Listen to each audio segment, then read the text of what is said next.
നീ പണ്ടം ചേർത്ത് മലയാളം പണം പിടിക്കും അല്ലേ? ആരെന്തായി പറഞ്ഞു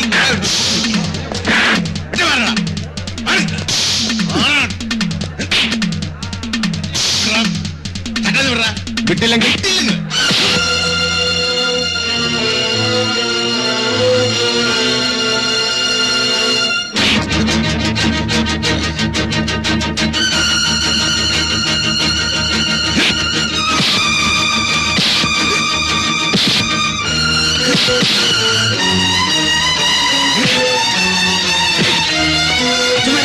അച്ഛനാരെ പോയി പിടിച്ചോണ്ട് പോണ വഴി.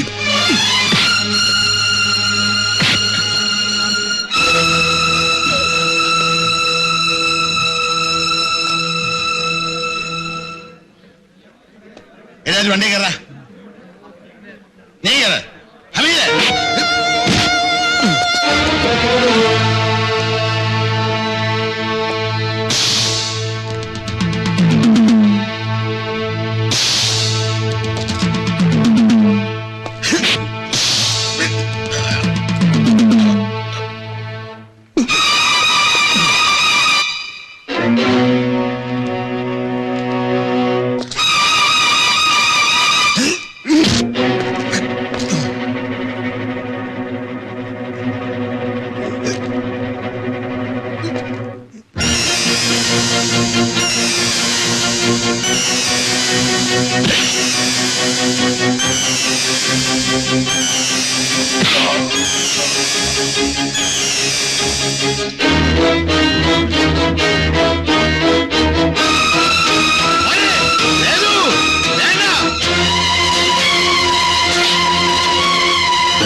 ഇനിയും റെസ്റ്റ്ലെസ് ആകുകയാണെങ്കിൽ ഒരു ആംപ്യൂൾ കൂടെ കൊടുത്തേക്കും.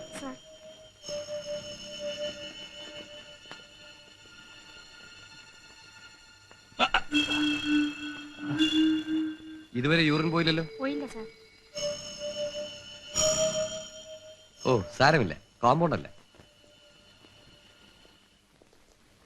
ഡോക്ടർ, എങ്ങനെയാണ് അവസ്ഥ? പരമേശ്വരന് ബോൺ ഫ്രാക്ചർ ഉണ്ടെന്നേ ഉള്ളൂ. But Jose is very serious. Head ഇഞ്ചുറിയാണ്. 24 hours കഴിയാതെ ഒന്നും പറയാൻ പറ്റില്ല. ഏതെങ്കിലും പ്രൈവറ്റ് ഹോസ്പിറ്റലിൽ കൊണ്ടുപോകണമെന്ന് വാശി പിടിക്കുന്നുണ്ട്. എവിടെ കൊണ്ടുപോയാലും ഹെഡ് ഇഞ്ചുറിക്ക് ഇത്രയൊക്കെ ചെയ്യാൻ പറ്റൂ. He's A criminal, is it? Notorious. എല്ലാവരും ആഗ്രഹിക്കുന്ന അയാളുടെ മരണമാണ്. ഞാൻ പോലും. ഞങ്ങൾക്ക് അങ്ങനെ ആഗ്രഹിക്കാൻ പാടില്ലല്ലോ. നാട്ടിലൊക്കെ മരിച്ചു എന്ന അറിവ്. അതവിടെ ആളുകൾ ആഘോഷിക്കുകയാണ്.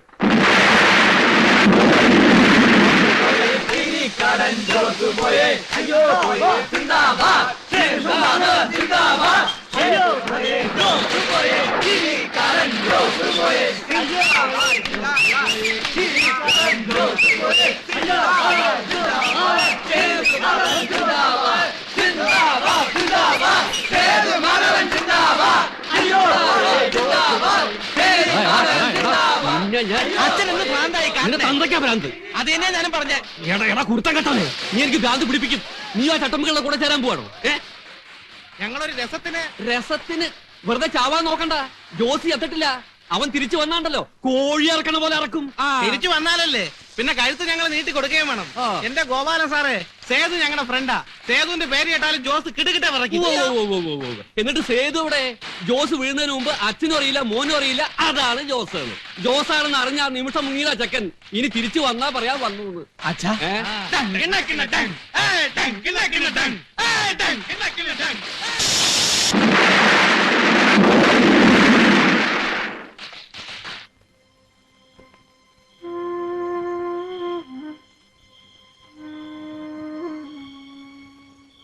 രമണൻ അന്വേഷിച്ച് വീട്ടിൽ വന്നപ്പോ ഞാൻ ഉണ്ടായിരുന്നില്ല.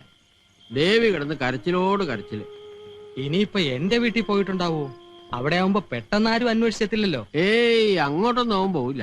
നമുക്ക് ഒരു നല്ല വക്കീലിനെ കണ്ടെന്ന് ആലോചിച്ചാലോ? ഇനിയിപ്പോ ആരെ കണ്ടിട്ട് എന്താ പ്രയോജനം? എല്ലാം പോയില്ലേ.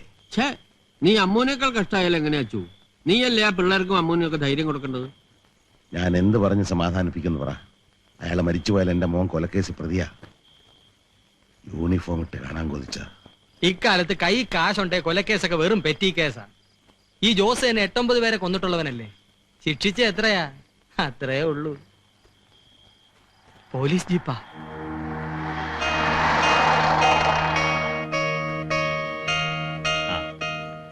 സേതൂടെ എത്തിയിട്ടില്ല. എത്തിയ നിമിഷം ഞാൻ സാറിന് മുമ്പിൽ ഹാജരാക്കും. നമുക്ക് സംസാരിക്കാം. നമസ്കാരം. മനസ്സിലായില്ല? ഞാൻ സേതുവിന്റെ അമ്മാവനാ. കൃഷ്ണൻ നായരെന്നാ പേര്.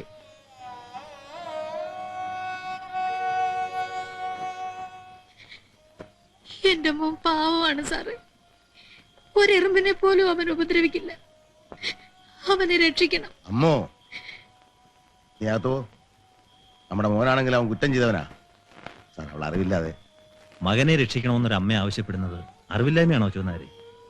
ഞാനൊരു പോലീസുകാരനായി പോയില്ലേ സാറേ? എന്ന് വെച്ച് നമ്മൾ അത് മാത്രമല്ലല്ലോ. അമ്മയുടെ മകനൊരു അബദ്ധം പറ്റിയാണെന്ന് എനിക്കറിയാം. എന്നാൽ കഴിയുന്ന എല്ലാ സഹായവും ഞാൻ ചെയ്യാം. പോരെ, സമാധാനമായിട്ട് പോയിക്കോളൂ. ഞാൻ സംസാരിക്കട്ടെ. ചെന്നാൽ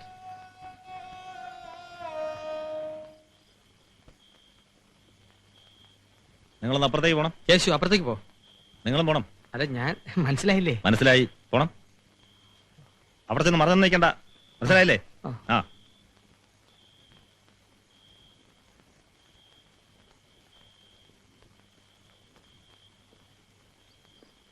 അച്യുതനായരെ, നമ്മൾ പലർക്കു വേണ്ടിയും പലതും ചെയ്തിട്ടുണ്ട്. കാണാത്തതിനെ കണ്ടുവെന്നും കണ്ടതിനെ കണ്ടില്ല എന്നും നടിച്ചിട്ടുണ്ട്. എല്ലാം മറ്റാർക്കോ വേണ്ടി. നമുക്ക് വേണ്ടിയും ചിലതൊക്കെ കണ്ടില്ല എന്നടിക്കാം. FIR-ൽ സേതുമാധവൻ പ്രതിയല്ല. പൂർവ്വവൈരാഗ്യമുള്ള മറ്റേതോ റൗഡിയാണ് പ്രതി. നമ്മൾ മൊഴികൾ എടുത്തിരിക്കുന്നതും അത്തരത്തിലാണ്. അത് വേണ്ട സാറേ, ഞാൻ അതിന് കൂട്ടു നിൽക്കില്ല. വേണ്ട? ആര് പറഞ്ഞു കൂട്ടു നിൽക്കണമെന്ന്? സേതു എവിടെയാണെന്ന് അന്വേഷിച്ച് വിഷമിക്കണ്ട. അയാൾ എവിടെയുണ്ടെന്ന് എനിക്കറിയാം. സംഭവം നടന്ന ശേഷം അയാൾ ആദ്യം എത്തിയത് എന്റെ അടുക്കലാണ്. എനിക്ക് അവനെ ഒന്ന് കാണണം.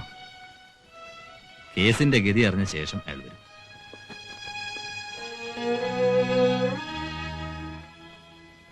ജോസിന്റെ മൊഴിയാണ് പ്രശ്നം. മരണമൊഴി തരാൻ ജോസിന് കഴിഞ്ഞില്ലെങ്കിൽ ഭാഗ്യം പോലിരിക്കും. ഓട്ടെ.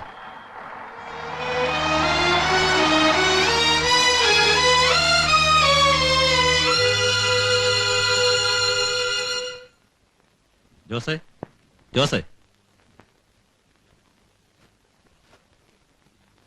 പറയൂ, ആരാ നിങ്ങളെ അടിച്ചത്? അറിയില്ല. ഏ? അറിയില്ല. കണ്ടറിയോ? ഇല്ല. സാർ, ജോസേട്ടന് ബോധം ശരിക്കും വീണിട്ടില്ല. ജോസേട്ടൻ അറിയാം ആരാണെന്ന്. ജോസിന്റെ മുഴുവൻ എടുക്കുന്നത് നിങ്ങൾ സംസാരിക്കണ്ട. എനിക്ക് ബോധമുണ്ട്.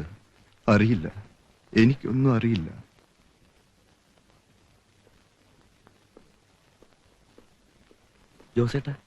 ജോസേട്ടൻ എന്താ ഈ പറയുന്നത്?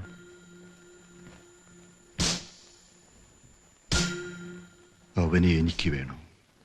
ജയിലിൽ പോയി രക്ഷപ്പെടാൻ ഞാൻ അനുവദിക്കില്ല. എന്തൊക്കെ പറഞ്ഞാലും ജോസേട്ടൻ ഉണ്ടായിരുന്നപ്പോ ഒരു രസമൊക്കെ ഉണ്ടായിരുന്നു. ഇപ്പൊ ചന്ത ഉറങ്ങിയ പോലായി. ഒന്നിനും ഒരു ചൂടില്ല. ആരായി സേതു? അറിയില്ലേ, നമ്മുടെ പുതിയൊരു പോലീസുകാർ അച്ഛനാരില്ലേ, അങ്ങേരുടെ മോനാ. കക്ഷി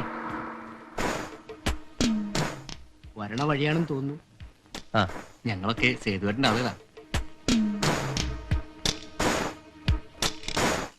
ഇവിടെ സ്വർണ്ണമല്ല അരിയാ കച്ചവടം. ഒന്ന് കളിയാക്കാതെ വേനോനെ. ആയിക്കോട്ടെ ആയിക്കോട്ടെ. ആശാരേ, ഒന്ന് കേറിയിട്ട് പോ. നമ്മളെയൊക്കെ ഇങ്ങനെ മൈൻഡ് ചെയ്യാൻ പോരുത് കേട്ടോ. ഉർമീസേ, ഒരു കസേരങ്ങ എടുത്തോ. വേണ്ട. അല്ല, ഒരു കൂടിൽ കളിച്ചിട്ട് പോവാ. ഉർമീസേ, ഒരു നല്ല നാരങ്ങയോടെ കൂളായിട്ട് എടുക്കാൻ പറ. ഉപ്പോ മധുരമോ? എനിക്ക് വേണ്ടെന്ന് പറഞ്ഞില്ലേ? വേണ്ടെങ്കി വേണ്ട. പിന്നെ കേസിന് കാശോ മറ്റോ ആവശ്യമുണ്ടെങ്കിൽ ചോദിക്കാൻ വിളിക്കണ്ട. ആരെങ്കിലും ഒരാളെ പറഞ്ഞയച്ചാ മതി. ജോസിനെ കൊണ്ട് പൊറുതി പൊട്ടി ഇരുന്നപ്പോഴാ നിങ്ങള്. എത്ര നേരം ഞാൻ കാത്തിരിക്കണം അറിയാമോ? ഇനി ഇവിടെ ഒരുത്തരും ഇറങ്ങില്ല. ഒക്കെ വരാന്ന് പറഞ്ഞിരിക്കാണ്. നടന്നു മുമ്പിൽ നടന്നു. ചുണ്ടി ഇച്ചിരി കൂടുതലെന്നാ തോന്നണം. ഈറ്റപ്പുലിയുടെ നോട്ടമാണ്.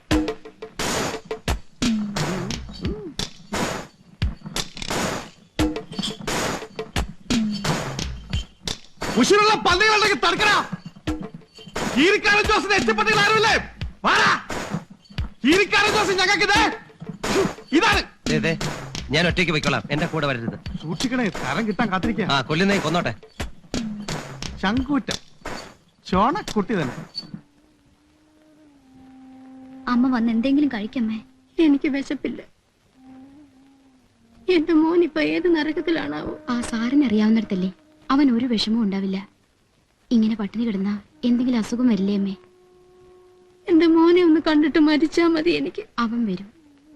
അവന്റെ പേര് കേസൊന്നും ഇല്ലെന്നല്ലേ സാറ് പറഞ്ഞത്? അമ്മേ, സേതുവേട്ടൻ വന്നു.